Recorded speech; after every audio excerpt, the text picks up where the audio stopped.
रामकृष्ण हरी. राधा राधा.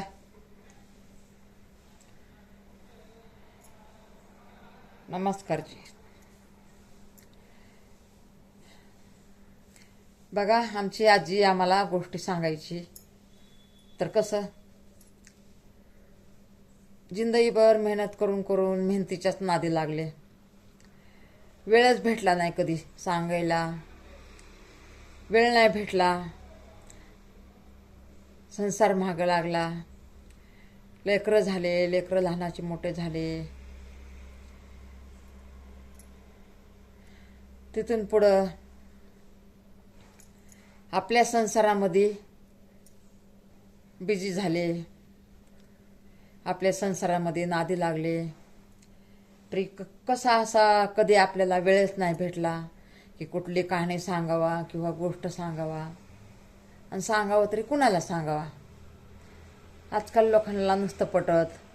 तरी आजकाल कसं आजकालच्या पोरींना आवडतात जुन्या गोष्टी, जुनी कहाणी आवडते. म्हणून म्हणलं सांगावा. तरी लई वेळ झालेला आहे. कसं दवाखान्यात गेले होते तर आले बघा. आताच आले. कसं दवाखाना महाग लागला ना, माणसाला काहीच कळत नाही हो. दवाखाना महाग लागला बघा. आता 1.5 महिना झालं सारखं दवाखान्याला पळावं लागतं या. म्हणून एवढे येडं पण माझे होत नाही. तर नुसता जीव घाबरून गेलेला आहे. कामं बंद आहे. कामाला कुणीच नाही आहे. लय म्हणजे लय जीवाची कहाणी चालली बघा. लय जीवाची कहाणी चालली या. तरी पण म्हणलं सांगू. म्हणलं आपल्या मुली मुलांना गोष्टी आवडतात ना आजकाल. पोरांना पोरींना गोष्टी आवडतात. पहिल्या लोकांना नाही आवडत. पहिले आवडायचे. पण आत्ता कसं नवीन नवीन काही बघायला भेटायले तर आत्ता नाही तेवढं ऐकत. म्हणून तरी पण मी म्हणलं सांगावं. म्हणलं सांगावं म्हणून करते येडो बघा. तर बघा, एक रामू नावाचा मुलगा असतो. रामू नावाचा मुलगा असतो. तर त्याला एक मुलगा असतो. मुलगा असतो ते तर गरीब असतो बिचारा रामू. लई गरीब असतो. गरीब म्हणल्याच्या नंतर आता ते गरिबीचं काही सांगताच येत नाही. एवढं गरीब असतो. तर मग आता ते रानामध्ये जायचा, जंगलमध्ये जायचा. लाकडं तोडायचे. झाडांचे लाकडं वाळलेले वल्ले आणायचे. ओले असले तर वाळवायचे आणि वाळलेले असले तर रोज वापरायचे. आणि इकायचे पण. इकून त्यांचा गुजारा व्हायचा. तर मग असं करून करून लाकडं तोडायला गेला ते. आणि त्याचा मुलगा पाठीमागून गेला एवढ्या रानावानामध्ये. तर गेला तर म्हणतो, बाबा लई भूक लागली या. तुमचे लाकडं तोडायचे झाले असले तर घरी चला. तेवढे लाकडं एका आणि आपल्याला थोडंसं अनाज घ्या. थोडी ज्वारी घ्या, थोडे तांदूळ घ्या, थोडी भाजी घ्या. तर ते म्हणला, बाळा एवढे पैसे थोडे येणार आपल्याला. तांदूळ भाजी ज्वारी घ्यायला एवढे पैसे आपल्याला येणार नाही आहे. तर म्हणला मग किती येते. म्हणला आपण काय सांगायचं बाळा. आता तर मी लाकडं तोडायला लागलो आहे. आपल्याला किती पैसे भेटणार किती नाही ते आपल्याला काय माहीत नाही आहे. आता देवाला माहिती आहे. आता हे लाकडं तर तोडायले मी. आता हे लाकडं तोडत 2-3 घंटे जाते ना. मग तिथून पुढं आपण बघू किती पैसे आपल्याला भेटणार किती नाही. बाजारमध्ये जायचं. मग तिथून पुढं ते लाकडंही खायचे. मग थोडंसं घरात सामान आणायचं. गहू तांदूळ डाळ दूळ. आणि ते तुम्हाला मग खायला संध्याकाळी द्यायचं.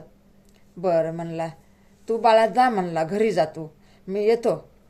बाबा लवकर या, मला लय भूक लागली, ताप पण आल्या. बरं बाळा म्हणला, येतो मी लवकर. मग हे बघा गेला ते मुलगा घरी गेला. तर घरी गेला तर त्याला जास्त ताप आला. जास्त ताप आल्याच्या नंतर मग आता काय करणार.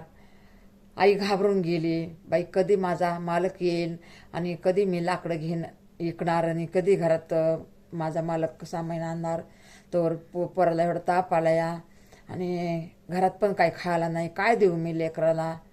बाजूवालीकडे गेली. म्हणली, बाई म्हणली माझ्या पोराला खूप ताप आला आहे. दवाखान्याला पण पैसे नाही आहे. झाडपाल्याचं औषध आणायला पण पैसे नाही आहे. तर तू काय देते का माझ्या लेकराला खायला. ती म्हणली, हो ताई घ्या की म्हणली, काय पाहिजे तुम्हाला? तर ती म्हणली, बाई भाकर दे आणि काय भाजी असली तर दे. दयाळू बाई होती. तर तिने बघा भाकर एक दिली, भाजी दिली. मग त्या लेकरला चारलं, झाडपाल्याची दवाई आणला, पाजला आणि ते लेकरू झोपी गेलं तर जास्तच ताप चढला, जास्त ताप चढला. तर हे मार्केट बाजारमध्ये गेला. बाजारमधून लाकडं विकले. लाकडं विकून आणली, थोडी ज्वारी आणली, तांदूळ आणले, थोडंसं भाजीपाला आणला. आणि झाडपाल्याचं औषध आणायला पैसे नाही म्हणल्याच्या नंतर काय करणार? बिचारी रडत बसली, काय करू, काय नाही देवा, एवढी का गरिबी माझी घातली. सारखं देवावर नाराज व्हायची. तर नवरा म्हणायचा, म्हणजे तिचा मालक म्हणायचा की नको एवढे घाबरू, देवाला नको एवढे संकट टाकू, आपलं काय आसन कर्माचा भोग आपल्याला भोगावंच लागतं या. तर मग एवढा भोग कसा काय दिला देवाने? ते म्हणतो काय असं ना आपलं पूर्वीचं, तेव्हा आपल्याला एवढा भोग दिलाय, होईन चांगलं. तर मग असं करून करून बऱ्याच दिवस झालं. तर मग वापस लाकडं आणायला गेला रानामध्ये, जंगलमध्ये. तिथून लाकडं आणले, मार्केटमध्ये गेला. एक सावकार होता गावामध्ये. तर ते दर दिवस ते लाकडं घेऊन जायचा घरासाठी. त्याचं परिवार मोठं होतं सावकाराचं. तर मग सावकाराच्या घरी गेला, म्हणला सावकारजी तुम्हाला लाकडं पाहिजेत का? तर ते म्हणला हो पाहिजे ना. तर म्हणला कितीला माझी लाकडं घेणार? तर ते म्हणला लाकडं तू कितीला देणार? ते म्हणला माझ्या मेहनतीचे पैसे द्या मला. म्हणला कसली मेहनत रे तुझी, तुला लाकडाचे पैसे देतो, कसली मेहनत तुझी? मग ते असा बोलू लागला. म्हणतो मालक तसं करू नका, सावकारजी तसं करू नका, पोरगं बिमार आहे, तुम्ही काहीतरी थोडं तरी माझी इज्जत राखून मला द्या पैसे. तर त्याचा मुलगा म्हणतो का रे, हे तर काय आमचं धर्मशाळा आहे का इथं की तू लाकडाची जास्त पैसे मागतो? हां, कशाला मी जास्त पैसे द्यायला हो माझ्या बापाला? तर ते म्हणतो दादा तसं नका बोलू, पोरगा आजारी आहे. तर मग तेवढ्यात त्या सावकाराची मुलगी आली. म्हणली तुम्ही त्या लाकडावाल्याचे लाकडं घेताय, पैसे त्याला कमी देताय का? तुमच्याकडे एवढा पैसा आहे आणि तुम्ही त्या बिचाऱ्याला का तरशितात? त्याचे मेहनतीचं फळ तर द्या ना त्याला. ते म्हणतो तू गप्प बस, तू लाकडवाल्याची मुलगी असतीस ना तेव्हा तुला कळलं असतं. तू इथं राजमहलमध्ये राहतेस ना, म्हणून तू एवढं घमंड करायला लागली. ती म्हणते घमंड काय करायला लागले मी? घमंड नाही करत. ज्याच्या मेहनत केलेली त्याचं फळ त्याला भेटू द्या ना. तुम्ही अर्ध्या किमतीमध्ये लाकडं घेताय. म्हणला मी अर्ध्या किमतीत नाही घेत, मी बरोबर पैसे देते. नाही म्हणली, तुम्ही त्याचे अर्ध्या किमतीत पैसे लाकडं घेतात म्हणली आणि पैसे त्याला कमी देतात म्हणली. तर तिचा भाऊ म्हणतो ए तू नको मध्ये पडू, तुला काय घेणं देणं आहे? तुला काय माहिती आहे पैशाची किंमत? तुला सगळं आयतं भेटतंय ना घरात, म्हणून तुला काही किंमत नाही. ती म्हणते दादा तसं नाही आहे, लोकांच्या मेहनतीचं फळ द्यायलाच पाहिजे. आपण लोकांच्या मेहनतीचं आपण का खायचं? आपल्याला देवाने काय कमी केले का? ते बिचारा दिवसभर उपाशी तापाशी रानावानात लाकडं धुंडते. बिचारा किती त्याला त्रास होते. उन्हाचं पावसाचं, पाऊस म्हणत नाही, ऊन म्हणत नाही, ते लाकडं विकतो तोडतो, त्याची किती मेहनत आहे. तुम्ही ते अर्ध्या भावामध्ये घेताय. तर ते म्हणला जा तू गपचिप जा, तुला माहीत नाही काय, तू जा गपचिप. तर ती म्हणली बघा ह्याचं तुम्हाला एक दिवस सजा नक्कीच भेटन भावाला आणि बापाला. म्हणली एक दिवस तुम्हाला ह्याची गरिबीची जाणीव तुम्हाला एक दिवस नक्कीच कळेल. तर मग बऱ्याच दिवस झालं मग या सावकाराचं काय माहिती हळूहळू सगळं धनदौलत चालली. म्हणजे गरीब लोकांना ते मानतच नव्हता. गरीब लोकांचं लई मेहनत घ्यायचा ते, कोणाला असं सुखी ठेवायचंच नाही. बाई त्याचे शेतात काम केलं त्याला बरोबर रोज द्यावा. कुठं काही भाज्या साफ केल्या, भाज्या खुडल्या, मोडणी केली, तोडणी केली, त्याला काहीतरी हिसाबाने पैसे द्यावा. सगळ्यांच्या मेहनतीचं अर्धच फळ द्यायचं त्याला, अर्धेच पैसे द्यायचे. 10 रुपये झाले असले तर 5 रुपये द्यायचे, असं करायचा. तर मग हळूहळू त्याचं चाललं तर मग गावामध्ये चर्चा व्हायला लागली.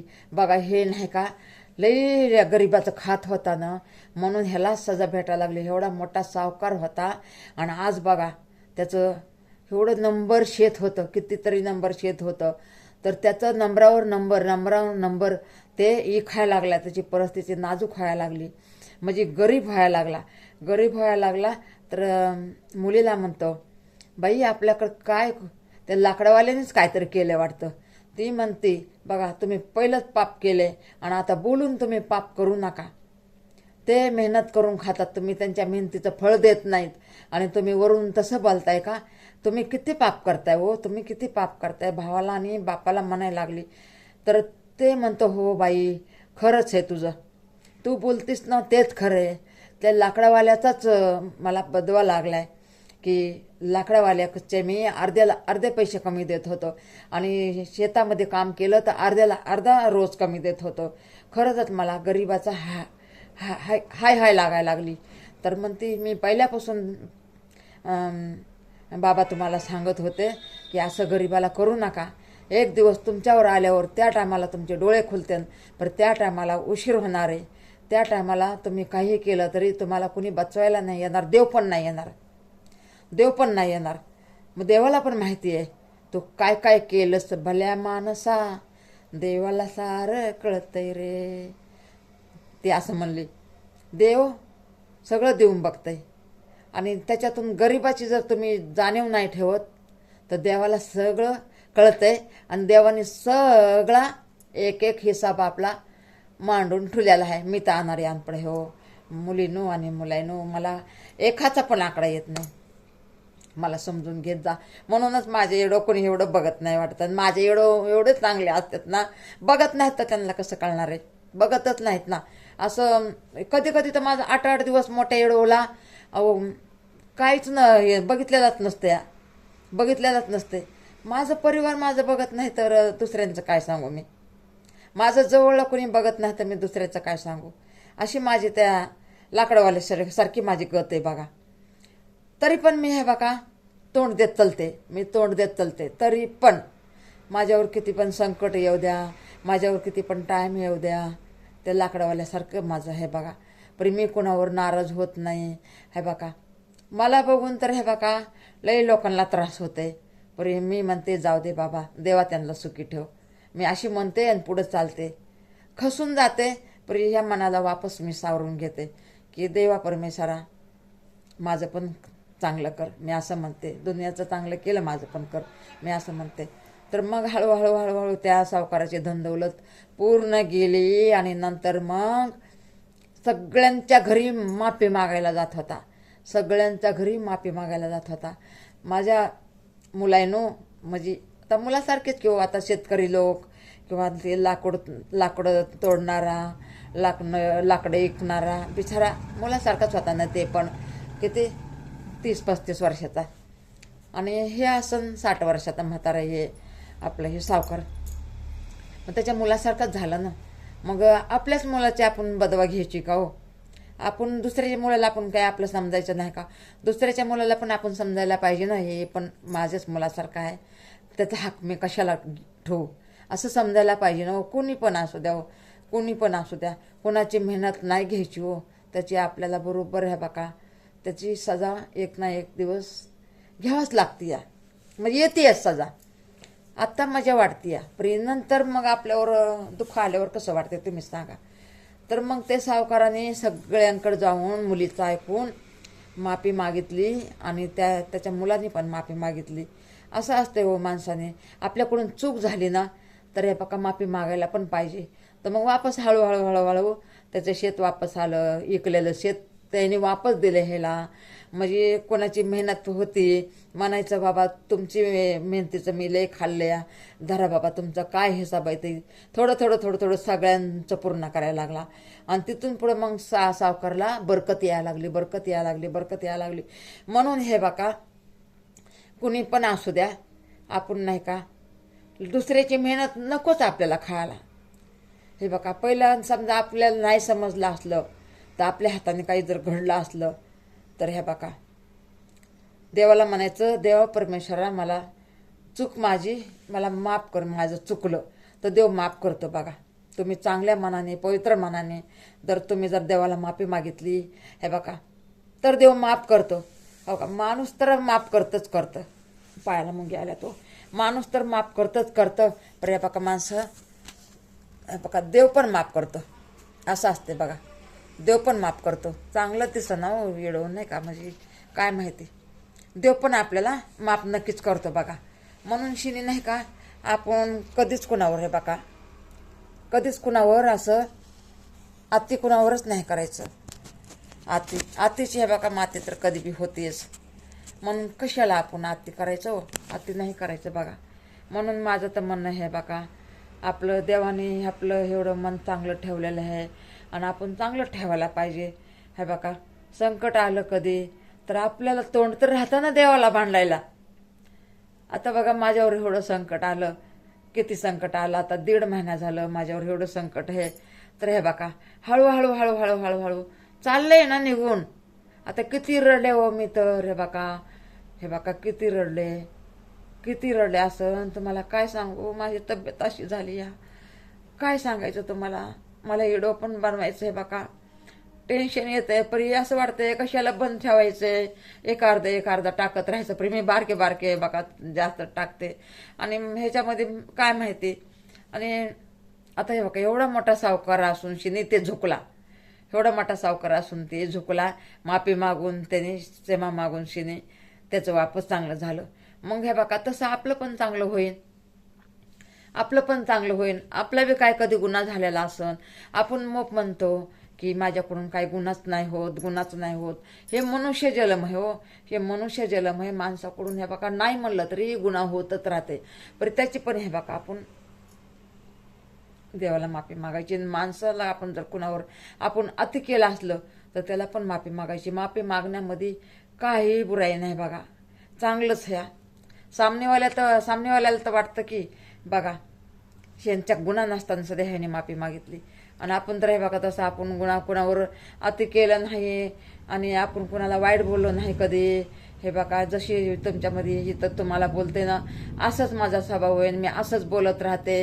हे बघा माझ्या आजूबाजूवाल्यांना तुम्ही विचारा माझा स्वभाव कसा आहे. परी माझेच मला लोक ओळखत नाही तो, माझे लोक मला ओळखत नाही माझा स्वभाव कसा आहे. पण आता जाऊ द्या ना, ओळखू द्या. देवा परमेश्वरा त्यांना सुखी ठेवू, मी अशीच म्हणत राहते बघा. मला कोणी नाही विचारू द्या, मला कोणी येडं म्हणू द्या, अनाडी अनपड म्हणू द्या, मला काय बी म्हणू द्या. आता मी हे बघा यूट्यूबवर आलेले आहे. तर आता मला नव्हतं माहिती की यूट्यूबवर आलं तर हे बघा मोठे मोठे येडो करावं लागतंय. म्हणजे आपल्याला काहीच माहीत नव्हतं. लोकांचं असं हे बघा गावाकडच्या बाई येडो करायच्या तर मी बघायचे. आता त्यांना पैसा आला काय झालं तर आनंद वाटायचा, असं वाटायचं पैसा भेटतं का. आणि मी पण हे बघा मग बघा हळूहळू हळूहळू टाकत राहिले. काय आपल्याला जाणकारी नाही, काय आपल्याला ज्ञान नाही, शिक्षण नाही, काय नाही बघा. भोळ्यापणाने बघा टाकत राहिले.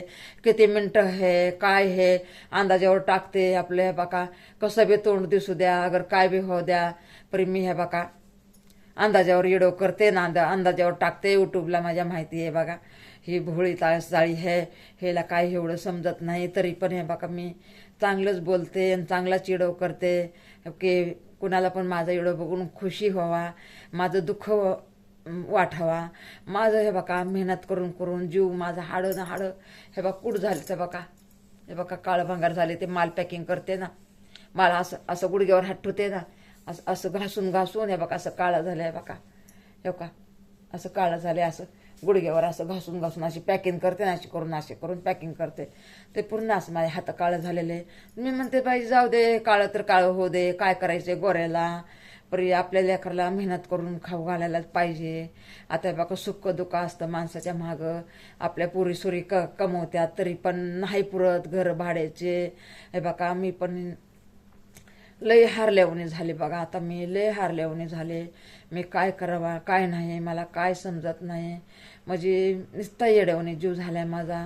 आता लाईफ बी घेत नाही बघा, मी लाईफ बी नाही घेत. मग आता 1.5 महिना झालं बघा. त्या लाईफमध्ये कसं लाईव्हमध्ये कसं त्याच्यामध्ये सबस्क्राईब होतात बघा. असं कोणी येडो बघितला तरी कोणी सबस्क्राईब करत नाही. कोणीतरी दया आली तर करतात बघा. माझी दया आली तर कोणी करतात, नाही तर एवढं करत पण नाही. तर दुसऱ्यांना बघा ना यूज किती आपलं लाईक किती असतंय. किती कमेंट असतात. माझ्या इडोला तर काहीच नसतंय बघा, काहीच नसतंय. कुणी एवढं इडो नाही बघत. पण आता तरी मी म्हणते मी सोडणार तर नाही आहे. आता एवढं आपल्या मुलांच्या तब्येती ठीक नव्हत्या, सगळे लोक नाव ठेवायचे, परी मी नाही सोडलं बघा. हळू रात्रीचं का व्हायना 2-2, 3-3 वाजायला मी इडो करते. झोप आली तरी आता हे बघा इडो करते मी. आता हे बघा दवाखान्यातून आले, उशिरा आले, तरी पण हे बघा मी इडो करायला लागले या. का तर आपल्याला उद्या इडो टाकायचा आहे. बारके बारके तर हे बघा कसं बी माणूस करतं या, 4 शब्दाचे कसं बी करते माणूस. परी मोठा इडो पण करायला पाहिजे ना, 15-16 असा 1 मिनिटाचा. तर ते मी 15 मिनिटाचं म्हणत 16 मिनिटाचा बी होते. मला काही समजतच नाही. मी अंदाजावरच मी करते ना, मी अंदाजावरच करते ना, तर मला काय समजत नाही. तरी पण यूट्यूब मला माफ करते. आणि यूट्यूबनं माझं मोनो पण केलेलं आहे. परी आता ते मोनो केलेलं आहे, परी त्याची आम्हाला काहीच जाणकारी नाही, माहीत नाही काय करायचं काय नाही. आता यूट्यूबनंच आम्हाला हे बघा काहीतरी मॅचेस पाठवावा, यूट्यूबनंच काहीतरी मॅचेस पाठवावा आम्हाला, की असं करा तसं करा म्हणून. म्हणजे आमचा नातू बघतंय ना, तर ते मी म्हणते ना त्याला, बाबा किती झाले मला सांग. ते सांगत पण नाही व परत त्याच्या हातापाया पडून त्याला म्हणते, सांग रे मला किती झाले किती नाही, किती झालं काय वाढलं तर मला जरा आनंद वाटते. व्ह्यूज वाढले किंवा सबस्क्राईब वाढले तर मला आनंद वाटते. म्हणून पोराच्या मी महाग लागते. आता पोरगावी शाळावर आहे, त्याचा अभ्यास असते भरपूर. आता बघा लेकर तरी दिसतात का तुम्हाला. आता त्यांना ते शिक्षण आहे ना हो त्यांचं. आता गरिबीतून शिकवायला लागला. तर आपण हे बघा रात दिवस मेहनत करून शिकवतो. पण आता 1.5 महिना झालं आपल्या पोरांची तब्येत ठीक नाही म्हणून शिने जीव घाबरून गेलेला आहे माझा. पर हे बघा लोक सलन लावलेलं सांगतेत, रक्त लावलेलं सांगतेत. माझ्या मुलाला हे बघा ट्रे भरून दवाई असते या.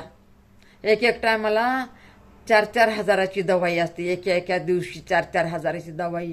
आणि एका दिवशी 5-5 हजार रुपये हे बघा ते हे असते, 5-5 हजार रुपये ते त्यांचं फी असते या.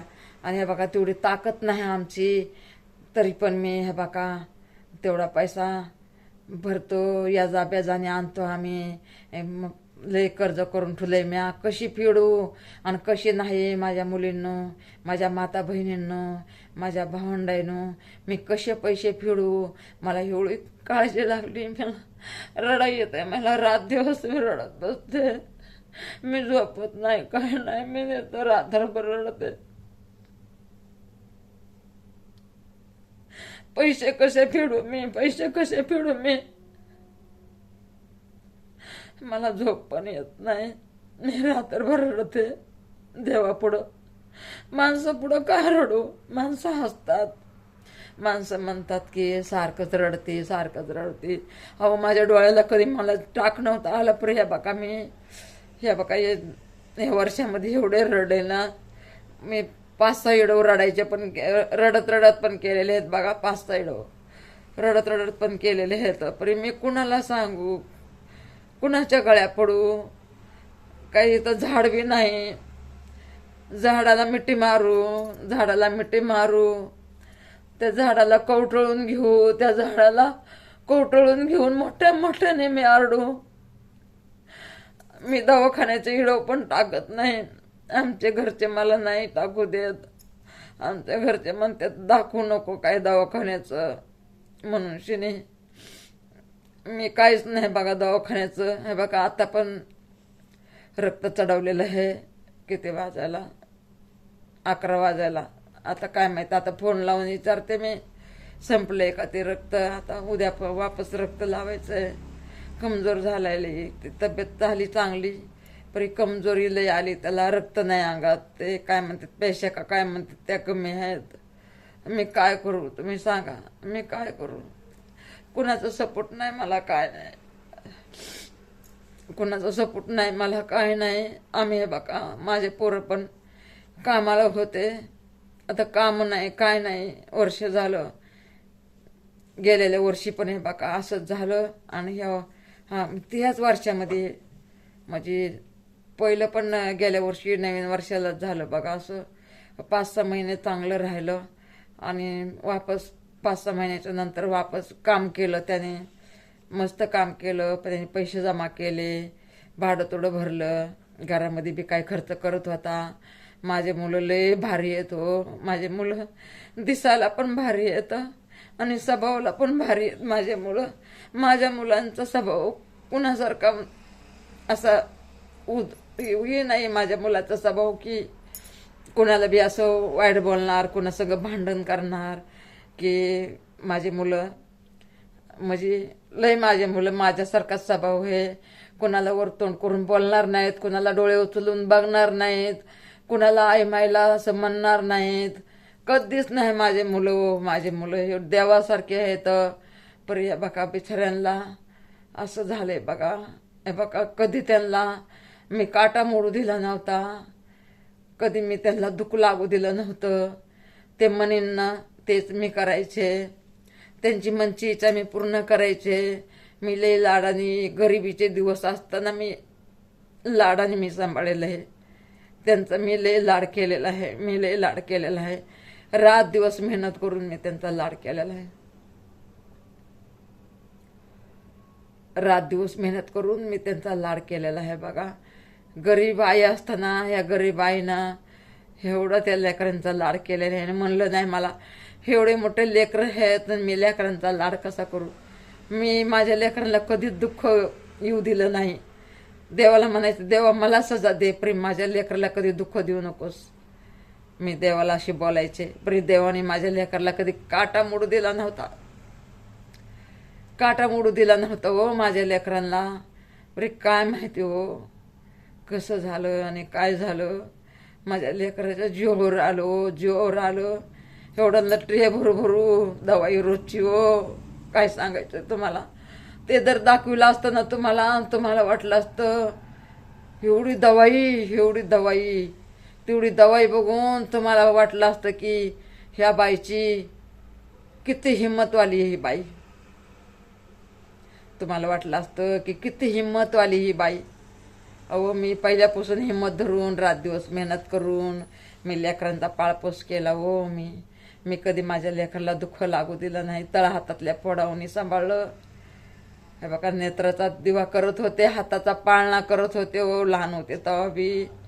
हे बघा आणि रात्रीचं बघा किती बी टायमापर्यंत मी कामं केलेले आहेत. माझ्या लेकराला कधी मी दुःख लागू दिलं नाही बघा.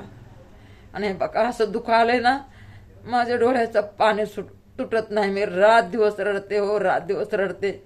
आले उठूवर तर मला सगळे नाव ठेवतात हो. तरी पण मी पुढे बघून चलते, मागं नाही बघत.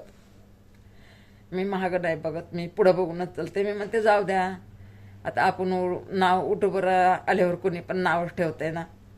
जाऊ द्या ठेवू द्या, होईन आज ना उद्या चांगलं. देव परमेश्वर करण चांगलं. मी असं म्हणते हो देव माझं चांगलं आज ना उद्या करण. मी देवावर एवढा विश्वास करते ना, माझ्या जीवाच्या पालकाला देवावर मी विश्वास करते आणि माझं चांगलं होईनच. मी विश्वास करते माझं चांगलं होईनच. त्याला लई मोठा हिडो झालाय वाटतं. रामकृष्ण हरी. लय बोलायला आहे पण नाही बोलत. लय मोठा हिडो झालाय वाटतं. मला काय समजत नाही काय नाही. मी अंदाजावर केले. आता मी नाही आता काय बोलणार. मला माफ करा जी मला माफ करा. माझ्या माता बहिणींना मला माफ करा. हिडो मोठा झालाय.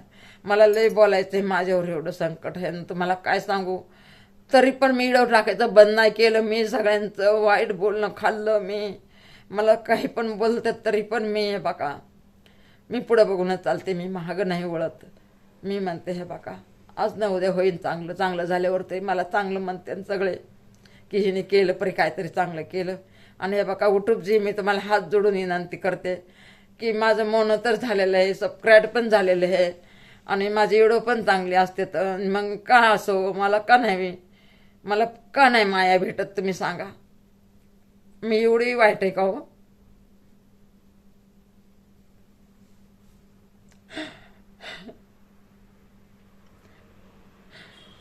उठूपजी मी एवढी वाईट आहे का हो. रात दिवस मेहनत करून खाते मी. तुम्हाला सगळ्यांना सांगते मी रात दिवस मेहनत करते मी. सगळ्याला वाटतंय हिचं काय होणार आहे.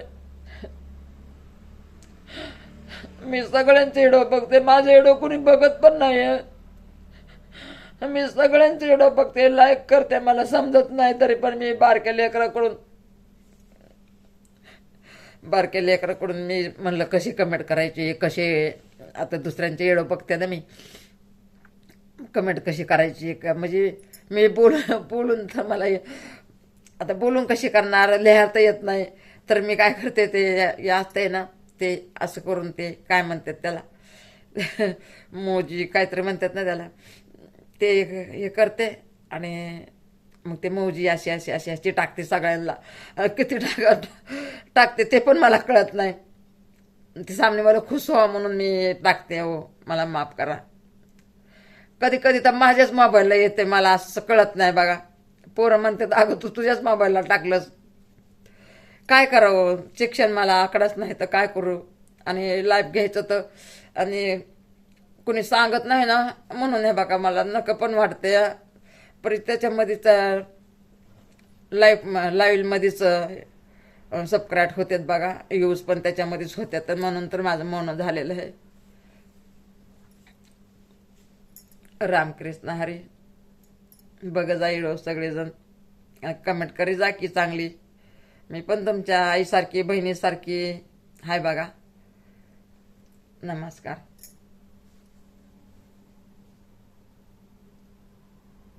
हो बसले कशी, मोबाईल असा तुटलाय हो, म्हणून अशी अशी करायली मी. मोबाईल तुटलाय वरून, तर काय दिसा नाही बरोबर, तरी पण मी वाकडा करून केलंय बघा. काय करायचं आपल्याला, उद्या इडोस नव्हता टाकायला. दवाखान्यात आहे बघा, आता बी 8 दिवस झाले. गेल्या महिन्यात बी 20 दिवस होतो, 20 दिवस दवाखान्यात. लय मोठ्या संकटमध्ये. तरी पण मी थोडं थोडं सांगितलेलं आहे, पण मी दवाखान्याचं काहीच नाही दाखवलं. काहीच नाही दाखवलं का, तर आमच्या घरच्यांना नाही आवडत. चला, रामकृष्ण हरी. सगळेजण खुश राहा, मस्त राहा. व्हिडिओ बघा जा.